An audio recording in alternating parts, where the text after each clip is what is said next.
sick and tired. All the people today are sick and tired.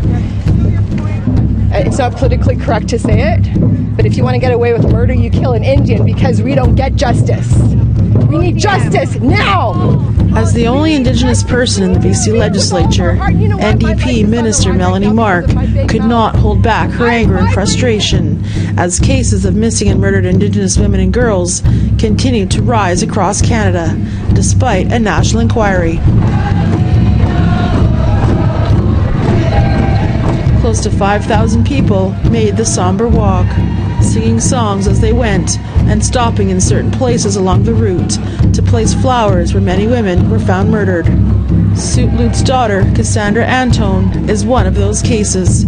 Antone was just 20 years old and the mother of a 5-month-old baby when her burnt remains were found in Richmond, BC in 1997. I used to come down here and look for her on the downtown east side because I am a day school student and I didn't get to see my daughter heal. I healed, but I never got to see her heal. And our people need to heal. The only way we'll heal is in our custom and traditions, our language, and remembering who we are. Melody Casella's late cousin, Cheryl Ann Joe, was the mother of 3 young boys when she was tragically murdered on the downtown east side in 1992. Her death inspired this march, now in its 32nd year. We have the 231 calls for justice of the National Inquiry that have yet to be fully acknowledged by the federal government. And here we stand again with the AFN to hold the government accountable in hopes that something will be done so there will be acknowledgement and something done about the systemic violence against Indigenous women and girls.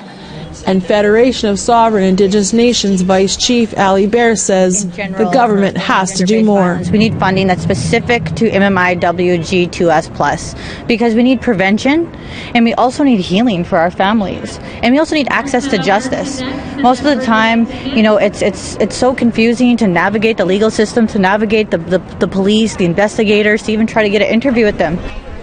And for Marlene Jack, whose sister Doreen, her husband Russell, and their 2 young boys disappeared without a trace in 1989. She says the police failed her and her family. You know, they already told me I won't get justice for my family.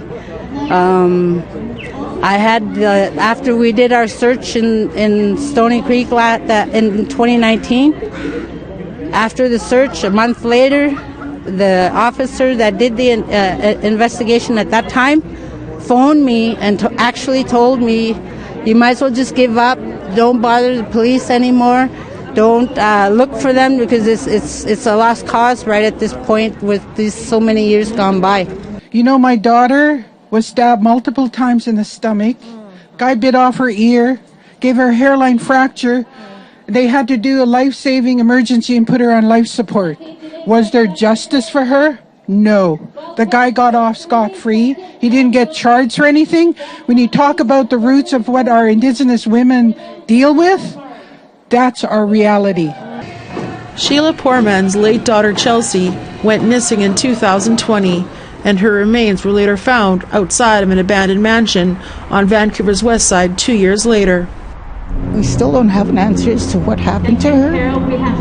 So if anybody knows anything, I just ask them to, call the Vancouver police and let them know. They could stay anonymous too.